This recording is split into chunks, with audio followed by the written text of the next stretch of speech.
Thank you. Prynhawn da, good afternoon. I'd like to welcome everyone to this hybrid meeting of the Planning Committee. The planning meeting is being broadcast live over the internet and will be available to view online now and in the future. We welcome the use of the Welsh language at meetings. I have had no requests for people to speak Welsh today, so this meeting will be conducted in English only. Those attending in the chamber, please be aware that we are all on camera and you may be visible on screen when people around you are speaking. And please remember to speak clearly into your microphones. Committee members participating remotely, can you please refrain from using the chat function and instead use the raised hand icon to indicate when you want to speak. And please remember to keep your microphone muted when you are not talking. May I remind members that as per statutory guidance made under Section 4 of the Local Government Wales Measure 2011 and our formally adopted hybrid meeting policy, any member attending a meeting remotely must be able to be seen and heard by the members and officers who are attending the meeting, as well as members of the public viewing the meeting. So can I ask that you all please use your cameras for the duration of the meeting? Thank you. We'll move on to the agenda. Agenda item 1, attendance and apologies. Rachel, do we have any apologies? Yes, Chair, I've received apologies from Councillor Christie. Thank you. Agenda item 2, declarations of interest. Niall, could you please ask members in alphabetical order to state whether they have any interest to declare? Yes, of course, Chair. So if we can start with Councillor Ashley. Item number 4, I think, which is the Cwmbran one. I'm a member of Cwmbran Community Council, personal, and also a member, a non-voting member of Pwllgwyn Friends of the Earth. Okay, thank you for that, Chair. Councillor Ashley. Councillor Evans, please. None that I'm aware of. Yep. Councillor Gordon. Nothing from me. Councillor Haller. Nothing from me. Councillor Gaynor James. Nothing from me. Councillor John James. None from me. Councillor Janet Jones. Yes, Niall. It's in relation to, I think it's agenda item about the wind farms. I'm Blenavon World Heritage Champion, and I also sit on the steering committee for the management of the World Heritage Site. Okay. And Councillor Mark Jones. Nothing to me. Yourself, Chair. Nothing to declare, thank you. And finally, Councillor Slade. Nothing to declare. Okay. Thank you, Niall. We go on to agenda item 3, minutes of the Planning Committee from the 15th of January 2025. Members, could you possibly state whether you have anything to raise in relation to the minutes? If not, I will take them as approved. Can't see any hands up, so we'll take them as approved. Thank you. Agenda item 4, planning application 23P0448 FUL, and its proposed erection of 25 eco-houses at Tir Ywen Farm, T Canol Way, Green Meadow, Cwmbran. And can I ask Justin Jones, Principal Planner, to present the report, please? Yep, thank you, Chair. Good afternoon, Committee. Good afternoon. Hopefully you can see the PowerPoint presentation on your screens, and the Chair's confirmed that you can all hear me, which is good. Yeah. Yes, I can see it.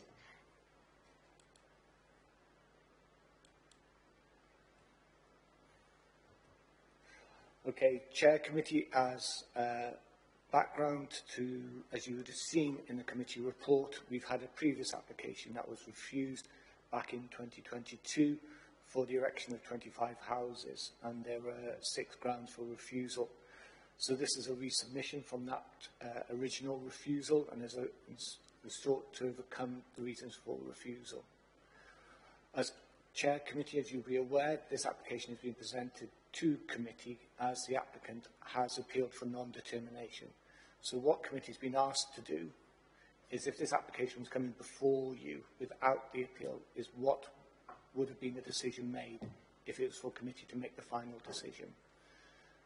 So, in terms of the site, as you can see on the screen, Chair, it's highlighted in the hashed area.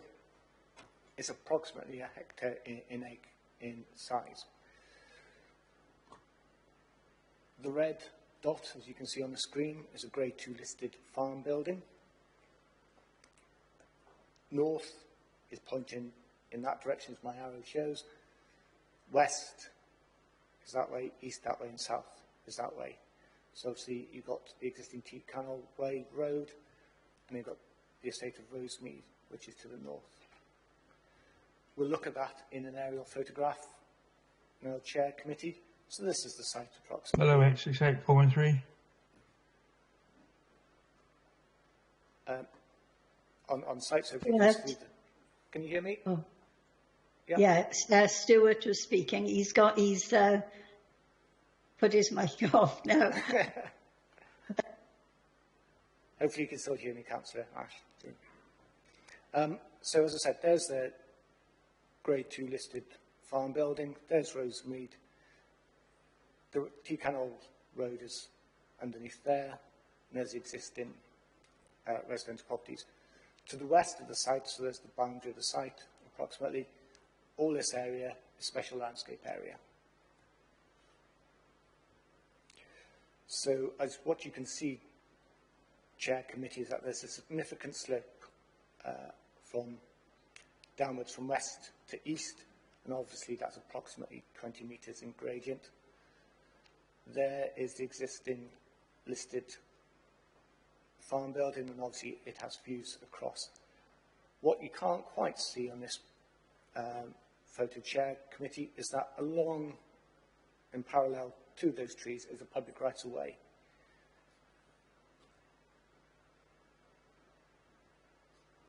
So if we look at the proposal now that is before committee, this has been modified from when it first submitted.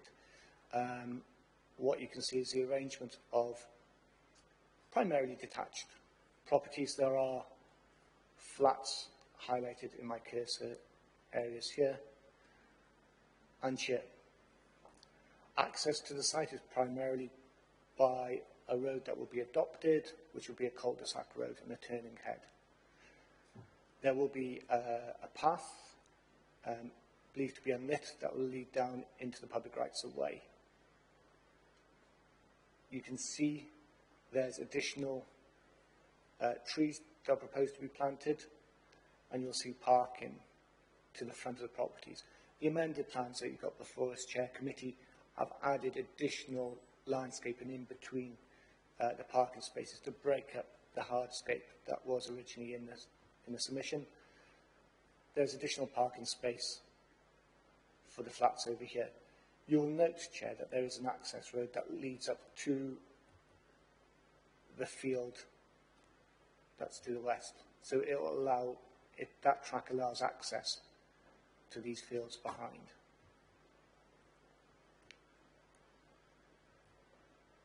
So if we compare what the submission before us and the submission that was refused by committee last time, members can see the difference. So again, we had 25 units before, and obviously you can see the configuration as it was before.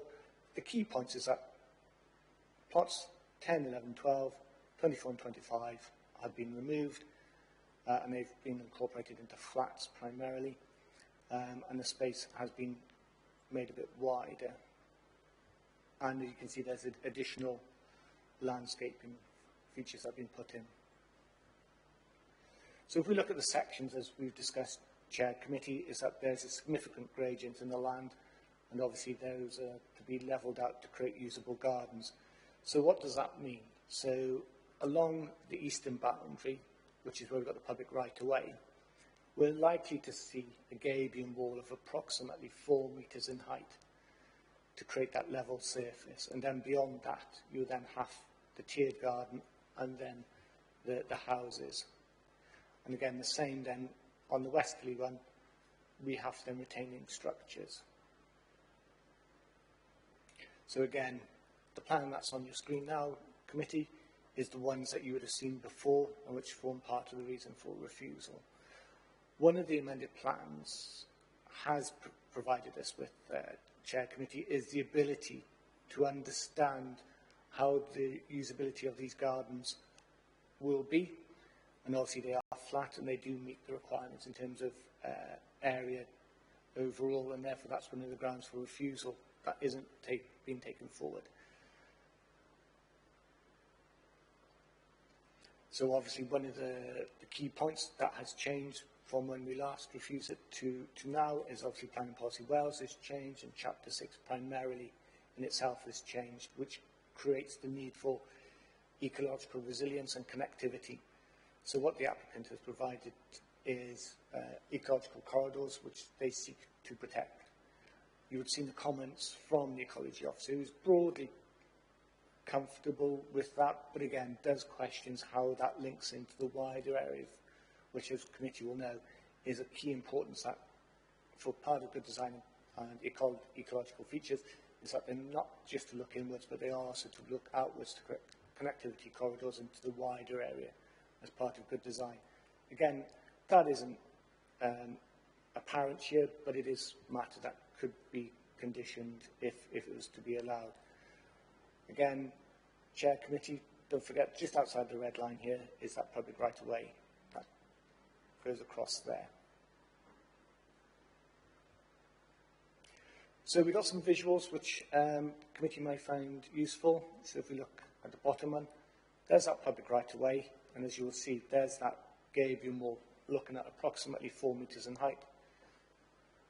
When you walk along that public right-of-way, you're looking at green fields that slope up. This is a significant change in the character of that public right-of-way and an urbanisation of it.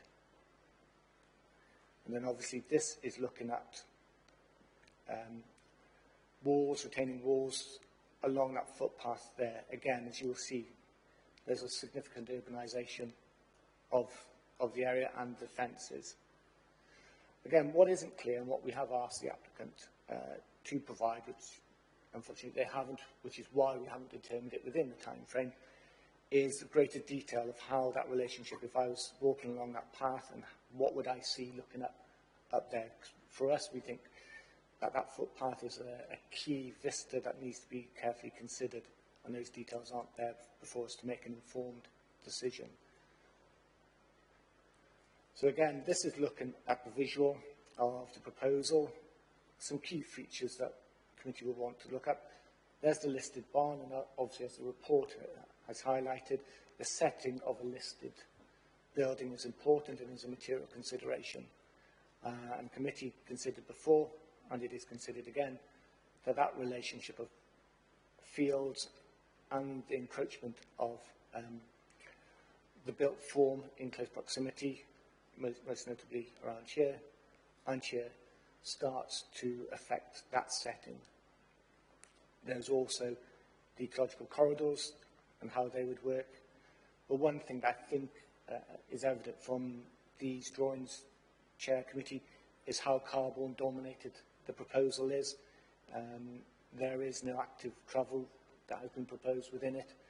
There is that pedestrian link, but it's unlit, and it goes onto a public right-of-way, which in itself is unlit. So the whole scheme has been designed around the car. As we know, Chair Committee, one of the requirements of Planning Policy Wales is to reduce the use of car, and that has been borne out in our supplementary planning guidance and sustainable locations, which is to have sustainable development which means having residential in close proximity to key services that it would use, that people could walk to rather than go by default to the car.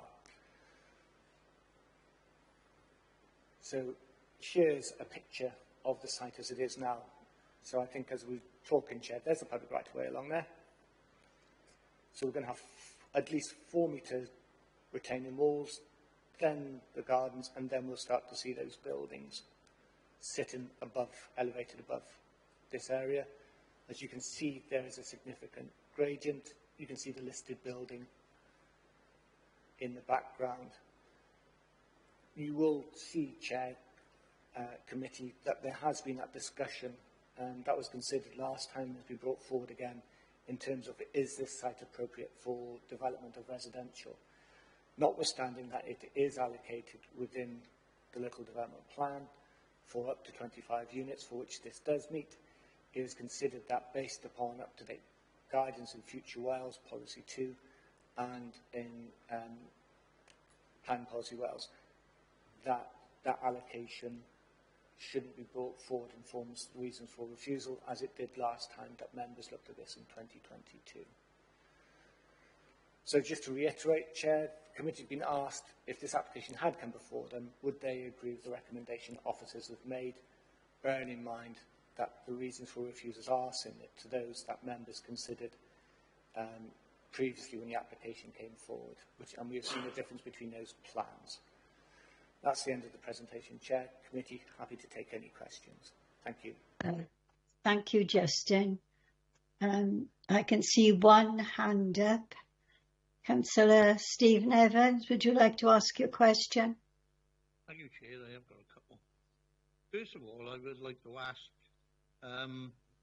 we need housing, and we all know that, but we're also signed up for the climate change, and we've got to decide whether we're going to support the housing which we need, or we're going to get rid of green spaces and totally dismiss the climate responsibility.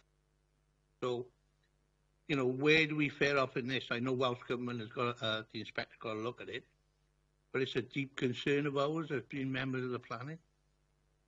My other question is, through the road system, I did see a lot of local residents saying about the narrow road. And if there is parking, I know you say there's parking outside the properties, but if emergency vehicles got to get down there, is there sufficient room? Okay, thank you. Thank you, Steve. Justin, can you answer that, please?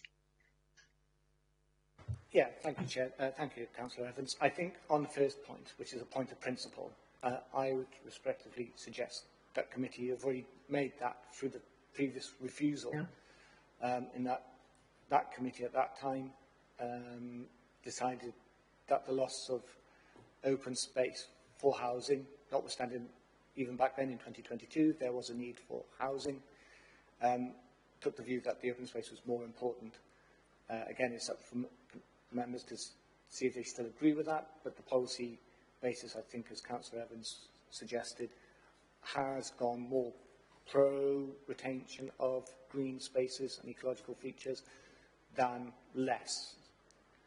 In terms of the road network, the road will be up to adoptable standards. So obviously, as you know, there will be a minimum width. As you can see in the committee report, Chair, the highways officer is comfortable that the width and the design of the road is acceptable for highway safety and would allow emergency vehicles to go up and down it, subject to how people park on roads for which we can't always legislate for, but it would meet adoptable standards.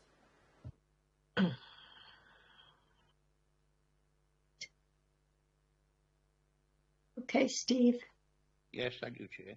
Yeah. Thank you, Justin.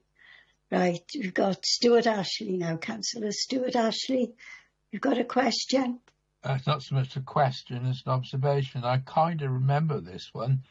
And I think the reason we made abuse about it before, I would take a fresh view at it, but still the same questions.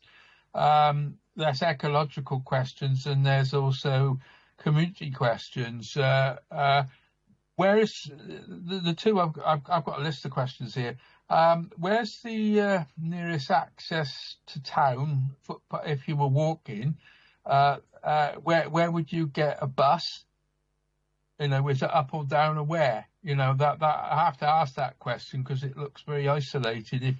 And a good percentage of the population, probably even a reasonable, if it was built, would be a fairly upmarket estate where people would still have to take buses or public transport. The other aspect of this is obviously if you're going to be doing active travel, where would you get your linkage for the active travel network? There's 3 questions there. Then I've given this a couple of looks at just to see if I remember it rightly. The whole question about bats, trees, and all the rest of it. And then you mentioned the 4-metre drop at the bottom of the garden for some people. That's 20 foot. That's a hell of a drop off somebody's garden for around here. It'd be all right if you lived in Bristol, where they're used to it. But I say that because I used to have a 20-foot drop on my house in Bristol. But that was a Civil War battlement. You expected that sort of thing. But 20 foot off a garden in Cwmbran is not usual. The other aspect to this is it's isolated and it's also got a lot, as Steve said, it's this debate we have between building houses and green spaces, and it's also the other question, which I think the officers have done well in the report, about historical buildings, because we've got that as well. So there's a very good piece of ecological land, which I think the ecologist has been quite polite about, and the historical buildings. It's got a lot going for it in that direction. Do we really need to build on this particular site when we've got other building sites? Could you have some observations back on this one, please, sir? Yeah. Well, you were just commenting on it. You don't want an answer, do you? From some of it, I would, because I think the bus access to pedestrians and that bit, I would, Chair. That would be appreciated. Okay. Could you just do that, please, Justin? Yeah. Thank you, Chair. I'll see if I can to answer the question. In terms of the bus, it's at the bottom of the existing road. So it's at the bottom of Rosemead, and it's outlined in the report, Chair. So again, it isn't the most easiest route to get to. Hopefully, Chair, just trying to share my screen a second. Right. Yes, we can see it. Yes, I do remember this one now. Remember my comments then. I suspect, Councillor, they're the same comments as then. Yeah. Okay. I'll just go back to the aerial. Yes. So the bus stop primarily, I believe, around here. There is another one around here. But the key point, though, as you quite rightly said, Councillor, is about active travel. So members will remember the hierarchy that what the government talked about: walking, cycling, public transport, electric cars, and then cars at the bottom. As we've discussed, and as you would have discussed last time, I'm sure, Chair, was that the design of the estate, by virtue of where it is located, it is that it is car-borne, and that the opportunities to use active travel, given the topography, given its location, it isn't achievable. And I think the other point that members would have discussed at the time is that, as Councillor has also raised, is what linkages are you meeting into as well in terms of active travel? And there aren't any there at the moment. So then that's still building that narrative, Chair, of being car-borne. As the report says, there is a bus stop that, we do acknowledge that they could use, and there is a relatively frequent bus service. But it's in combination with other stuff. Is that the primary push, it is argued, would still be the use of the car, and that's the key concern. And I think on the other point about ecology, you're absolutely right, Councillor, is that there is that route, pedestrian route that goes along, but it goes on to the public rights of way. And if you want people to use that, that would have to be lit. One of the concerns is obviously we haven't got the details of gradients and topography of how that path would work. And obviously if you did light it in relation to those trees, there is that concern as well. So again, that builds into the ability of the site not to be able to deliver active travel routes. Thank you, Chair. Thank you. Thank you, Justin. Okay, Councillor Ashley. Thank you very much. Yes, I do remember this well. You and I stood at the end of a road looking over a wall at this one. Yeah. I remember how steep it was. Okay then, thank you. Councillor Janet Jones, you're next. Thank you, Chair. Obviously concerned the impact it would have had on the Grade 2 listed building, but I can't remember what we said the impact it would have on schools and surgeries in that area, which are obviously under a great deal of pressure as they are. So could you update me on that or jog my memory on what we said about that, please, Justin? Yeah, not a problem. Thank you, Councillor. The advice we've had from education, because obviously, as members will know, is that where we have 25 units or more, we do look for a contribution for schools where there is the need for it. The advice from education at this time is that there is capacity within the schools, within the area, so therefore there is no requirement for Section 106. So the schools can accommodate the number of people. Again, with GPs, as members will know, that is a matter for National Health as a body to deal with. But again, there's no indication that GPs couldn't accommodate them within the area. Okay, thank you. Thank you, Chair. Thank you. The next question, Councillor Carl Gordon. Yes, thank you, Chair. So I mean, sort of associate myself with some of the questions already been asked around sort of ecology and all the rest of it. It does strike me that I've just jotted something down from the report there. The application is contrary to current planning policy, okay, which seeks to create quality, sustainable places which enhance the character and appearance of the area. This doesn't do that, does it? The active travel piece, I know other colleagues have visited that, but I mean, as the officer indicated, this application is predicated almost entirely upon the use of a vehicle, with, you know, and that's the policy it goes against. I'm concerned, due to the sort of gradient of the site, that insufficient evidence around sustainable urban drainage has been provided, and in consequence, I think, this strikes me as a case of somebody asking the same question twice and expecting a different answer. And I'll leave it at that. Thank you. Right. Thank you for those comments, Councillor Gordon. Right. I can't see any other hands up. Niall, is there anyone in the chamber wishing to ask a question? No, Chair. Thank you. Councillor Stewart-Ashley, do you want another question? No, I'm just wondering whether we could go to the vote on this. Well, as we are not making a decision, we will take a vote to indicate what we would have arrived at if we had been able to determine the application. So we will take a vote. Niall, could you please ask members in alphabetical order to state whether they would have been for, against or abstaining this application? Is that, can I ask, is that for the officer's recommendation on this report? Well, I think, yes, we could do it that way. It's easier because otherwise we're all going to get confused.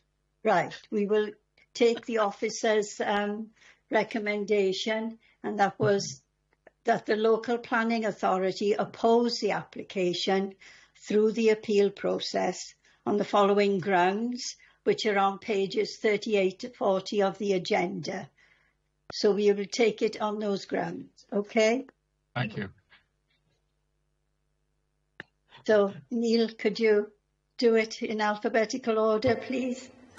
Yeah, of course, Chair. So starting with Councillor Ashley, For the officers' recommendations. Councillor Evans, The officer's recommendations. Councillor Gordon, For the officers' recommendations. Councillor Hawler, For the officers' recommendations. Councillor Gaynor James, Yes, same for the officers' recommendations. Councillor John James, For the officers' recommendations. Councillor Janet Jones, For the officers' recommendations, Niall. Councillor Mark Jones, I'm abstaining on this one. Could do with a bit more info, to be honest. Thank you. okay. Yourself, Chair, I'm for it, for the officers' recommendations. and Councillor Slade. Yeah, I support the officers' recommendations. Right, thank you. So that's 1 abstaining, 5, 6, 7, 8, and 9 for the officers' recommendations. So the committee would have refused this application. So thank you. We'll move on now to item 5. And it's planning application 24P0640 DNS, the construction and operation of up to 6 wind turbines with a maximum blade tip height of up to 200 metres and associated infrastructure at land between Abertillery and Abersychan. Right, can I ask Justin Jones, Principal Planner, to present the report, please? Yep, thank you, Chair. Thank you, Committee. Yeah.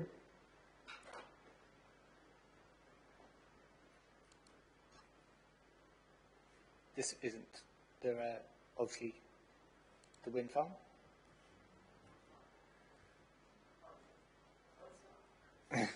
No. Questions, which way are we going? This is the application for the wind farm. So, before I go into the presentation, Chair, as members will be aware, as we did with the Llanelith Development of National application, the local planning authority has to do a local impact report. This application is before members to note the contents of what will be going in the local impact report. So committee aren't making a decision on this. That decision will be made by the planning, by PEDU. I think one of the key changes that members need to note is that under the old DNS regime, what used to happen was that a report used to be made by the appointed inspector, and then it was up to the Welsh Minister to make the decision. Under the recent changes to the regulations, any energy infrastructure below 50 megawatts, the Minister doesn't need to make the decision. It will be made by the inspector. So this is below the 50 megawatts, so it will be the inspector who will make the decision and not the Welsh Minister. So as you can see on your screen, there's the application site and the access road. One of the things, as is apparent in the report, is that this application flips between the boundary of Blaenau Gwent and Torfaen. The access is within Blaenau Gwent, and then the access road flips within Torfaen, as does the wind turbines themselves. So this is a context in policy terms of where things should sit. So the blue line that you can see there is obviously the county borough boundary. The red line that you can see here is a pre-assessed area. So as members will be aware, as we discussed last time, where there are wind farms within those pre-assessed areas, there is an in-principle support for those applications, as we've got for planning cover there. So this is the application site. before us, and you can see it's outside the PSS area. Got Mynydd Llanillith and Mynydd Mine are the two other wind farm applications. The red boundary that you can see on the site here is the Blaenavon World Heritage Site. So if we look in a bit more detail, so this is the proposed site layout. As you can see, Chair Committee, it's up to 6 wind turbines. So what you can see, the blue dots are the wind turbines, and obviously the grey bits are the pads. The yellow building that I'm highlighting there is the substation and the battery energy storage, and then obviously the green is the roads, internal road network. You'll see that we have areas of blue along the access road, and as you have seen in the report, Chair, these are areas where there are bits of bogland, not enough to cause an issue in terms of the overall peat, according to the developer, but it is something that they have looked to try and reduce the mitigation to. So again, what you can see on the screen here, that little green square is a temporary compound that is needed for the construction of the wind turbines and the road. And again, we've got those blue bits which show that on those areas you'll have what's called a pad road network. So it's not dug into the road, it sits above it.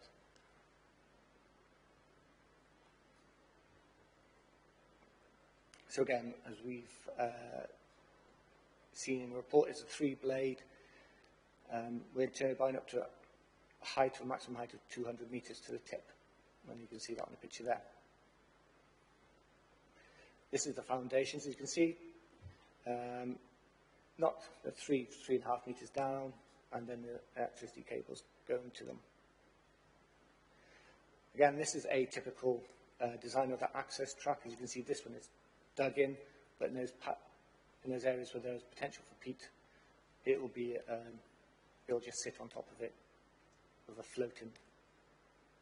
So again, as we just saw in the site location plan, we saw the substation and the battery storage unit, and this is what they look like in elevational form. So we look at some key views. So this is a view from within top end of Blaenavon. I don't think it comes up too well, but obviously one of the key points is that you can see is that there's a ridge, the Coiti Mountain Ridge, which forms a very stark and important boundary feature within Blaenavon.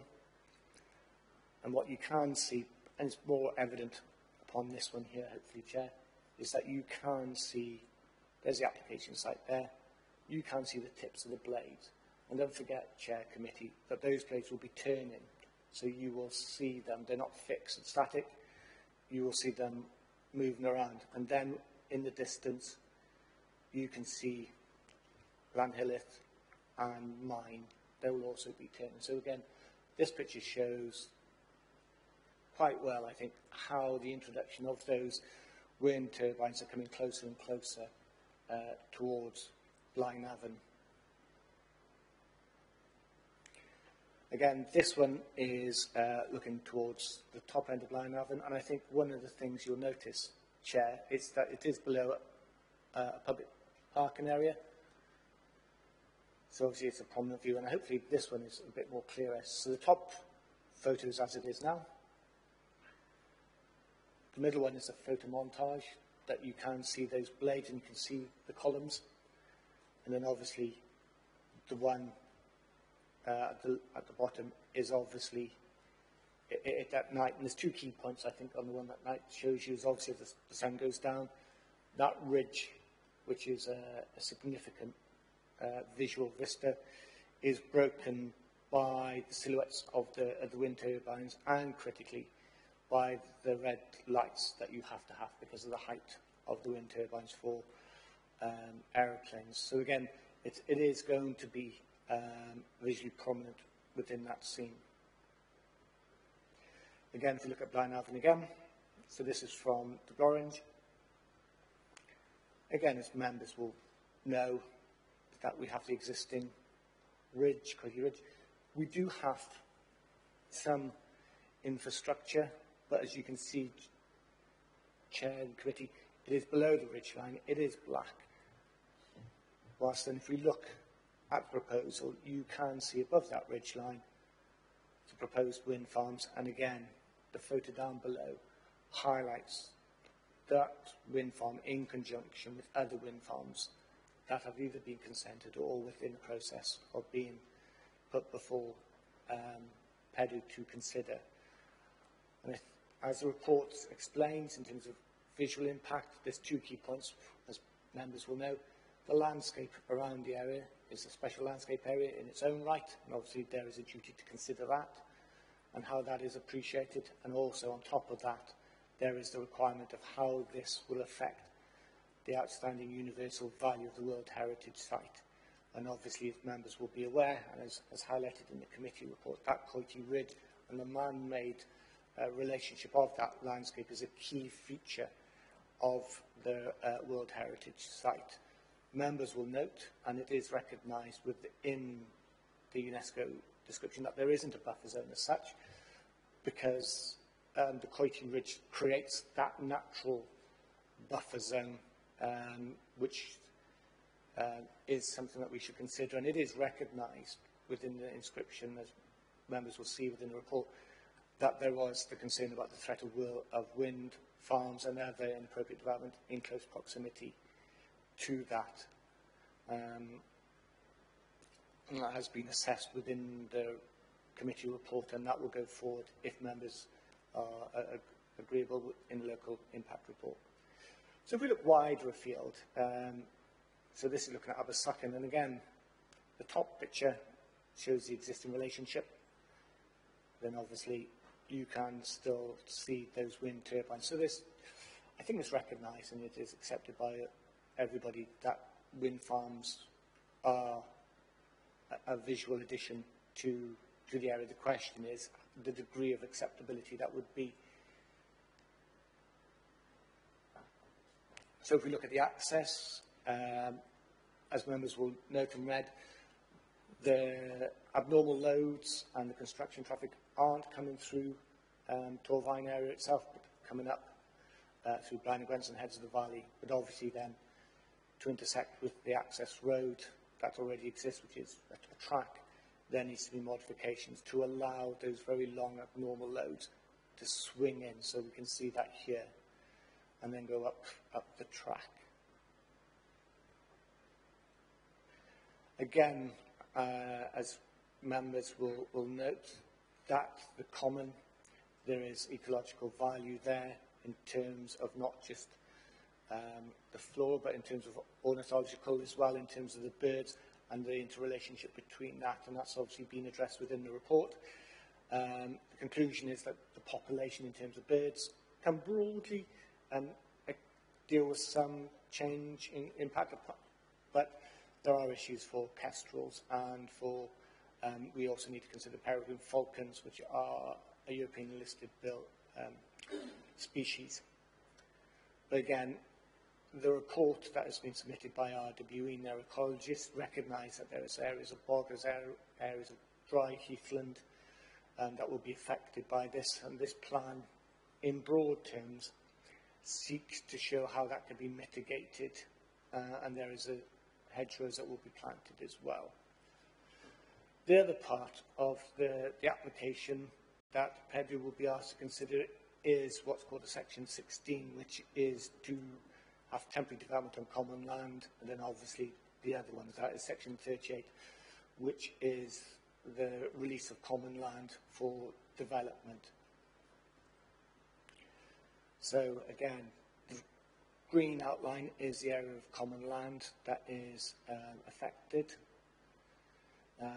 The applicant has suggested that once the roads are in and the development is up and running in operational phase, then the commoners would be able to come across the land and transgress that, but obviously it is recognised that there will be some loss of the common land for the physical buildings. And the lighter green that you can see on the screen, Chair Committee, is the recompense of that area that is lost, and you can see the calculations on the side of the screen there. The report that's been submitted by their experts says that it isn't divorced, it is next to existing common land that isn't registered as common land. It is of pastures similar to that of which it is lost and is in close proximity. So therefore, in their view, it is a like-for-like substitution that can be used. So that's the end of the presentation.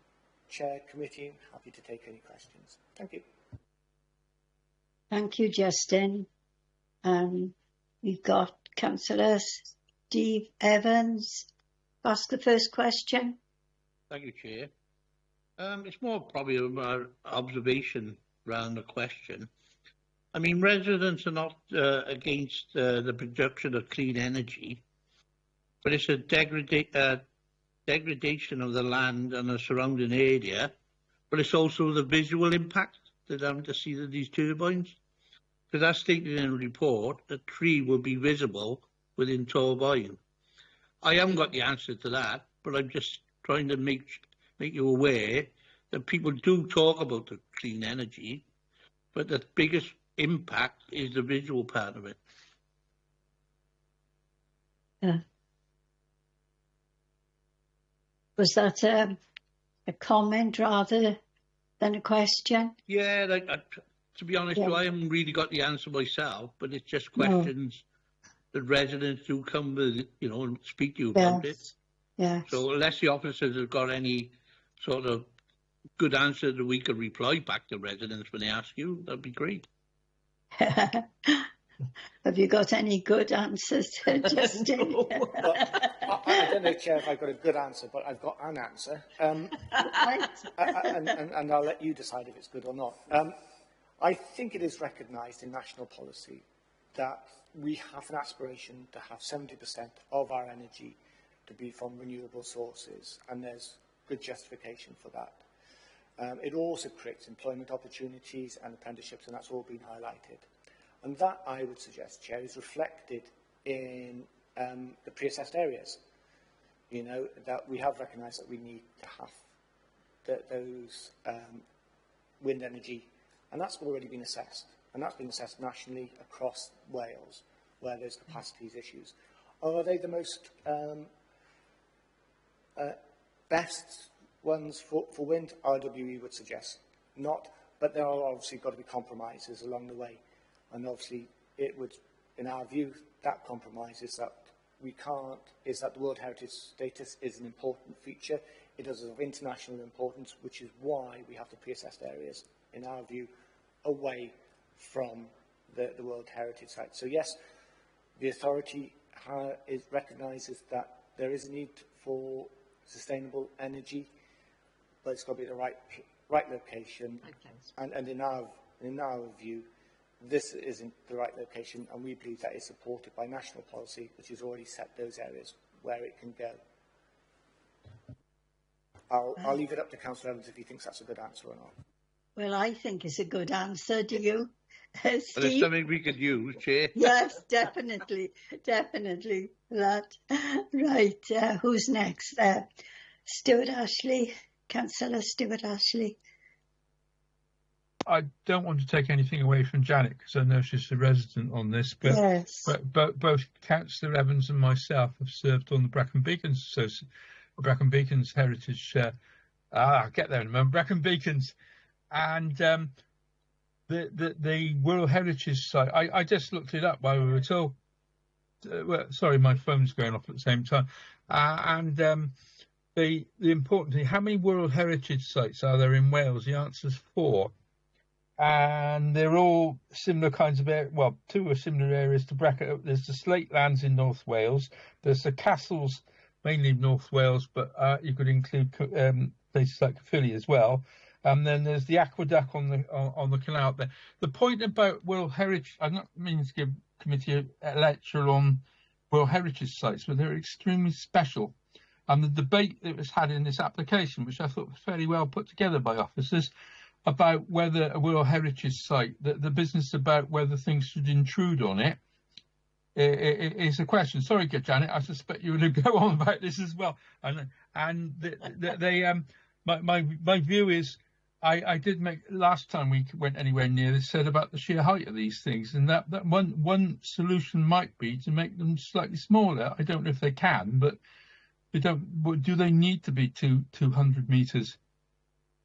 And the other aspect of this is where they're sited, because we're going to see them. And my daughter lives in Blaenhaven as well. I put an interest there, so they will see them from where they live easily. I am not against, as a lifelong environmentalist, not against this either. So, but the point is the dichotomy between having a unique landscape, which that is. It wouldn't have been awarded that from all the landscapes in the world. Remember, the Taj Mahal is in the same category. I have to remember that. And that's the one aspect of it that I wanted to say. And I don't answer really, but it is the old dilemma about energy, clean energy versus landscape, and the Welsh Government is extremely proud of our World Heritage Site. The other aspect of it is the Brecon Beacons, because I'm thinking you can see this from the top of the Brecon Beacons as well, and that must be contributing to some of their things, because Blaen y Gwent and our Brecon Beacons sites are actually there. So there's a lot of aspects. I haven't gone on about things like the blanket bogs and all the rest of it and putting things across it, because I think with a certain degree of sensitivity we can do most of that if we have to. It's and I read with great interest about what we do about mitigating the effects of raptors, red kites and kestrels and that, because there's certainly bound to be a problem with them, because they naturally soar in the air where these things are. So I like some view about what we do, because I'm following a trend on this one, same as anybody else. I'll leave it there. Right, thank you for your comments, Stuart. You don't need any answers, do you? Well, it'd be nice to have an answer when we've all finished, I suspect. Right, okay. Janet, do you want to come in now, or? Yes, please. I spoke with Justin yesterday, the steering committee.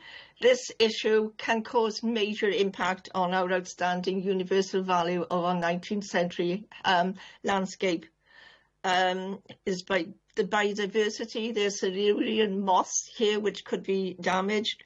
The commoners have a lot of land here, and this will impact on their livelihood. And the commoners are also part of the management committee who manage the site, looking after the bogs, etc. The road structure, when they come into Blaenhaven from Bryn Mawr, is going to have a major effect, not only on the people of Blaenhaven, but on the people who live in Llanelli Hill and Garnaroo. It's going to be devastating. It's going to take everything that we want. So I'm so passionate about Blaenhaven's World Heritage Site. I really got so many concerns about it, but point of order, it's our 19th century landscape that we just cannot have an impact on it. So I'm really hoping that we will all come to the right decision. Yes, we need renewable energy, but I don't think this is the right place for it. Right. Thank you, Janet. Right. Councillor Mark Jones. Hi, thanks.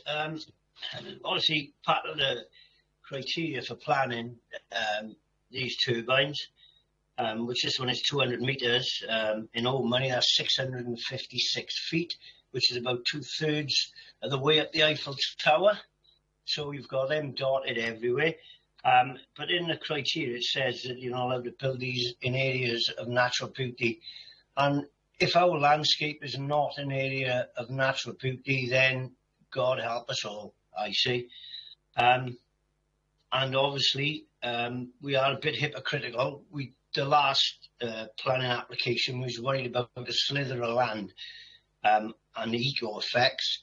This is absolutely monstrous what effects that would have just by getting them up there. And then in 20 odd years time, 25, 30 years, whatever it is, which won't be our problem. Somebody's got the problem of getting them from there and burying the blades because you can't recycle them. And the reinforced concrete is there forever and a day. So personally, I think it's totally the wrong area to put these sort of things. Okay, thank you. Thank you for your comments, Mark. Janet, you want to come in again? We can't hear you, Janet. Councillor Ashley asked about viewing from the Brecon Beacons. You've come into Blenavon from Abergavenny, which is right on the edge of the Brecon Beacons. These turbines will be seen. They also can be seen from above the balance tower within the ironworks in Blenavon, so they will be visible, and they will have an impact on visitors coming into the area just to see the the landscape, etc. And when we spoke to RW and asked if they would consider putting wind turbines within the Brecon Beacons National Park, they said they wouldn't even ask a question. So that says something. Thank you, Janet. Right, no more hands up. Niall, is there anyone in the chamber wishing to ask a question? No, Chair. Thank you, Niall. I don't know whether you want to sum it up. Justin? Yep, I'll give it a go, Chair. Yeah, I think we support the points that members have raised and they're articulated within the LIR. You've rightly touched on the World Heritage status and how these sites, how this development would affect that site. And we support that. You've mentioned about Brecon Beacons, as Councillor Jones knows from the steering group yesterday. We are expecting representations from Brian Agberhiniog to the inspector, and Councillor Jones is quite right. You mentioned that national policy 18.1 looks at natural landscape and natural beauty and how that's to be considered, and obviously 18.6 looks at historic assets and to make sure that there's no adverse effect upon them, and that would be for the inspector to consider as part of his submission when he has to make the decision. We're quite forceful, as you've seen within the submission, Chair Committee, that we have significant concerns upon the development, upon not only the World Heritage sites, but upon the special landscape area in itself, and cumulatively there are those concerns that are expressed, and that's what we'll be putting forward in our impact report, Chair. So I think, in summary, members do agree with the submission that we are going to make to PEDU. Thank you, Chair. Thank you, Justin, for that. Right, there's no more questions or comments. So I just ask the members to note the report. Sure, we all will note this report. We won't forget it in a hurry. Thank you. Right, that concludes the meeting. And I'd like to thank everyone for your attendance and your contributions. And I'll now close the meeting. Okay, thank you.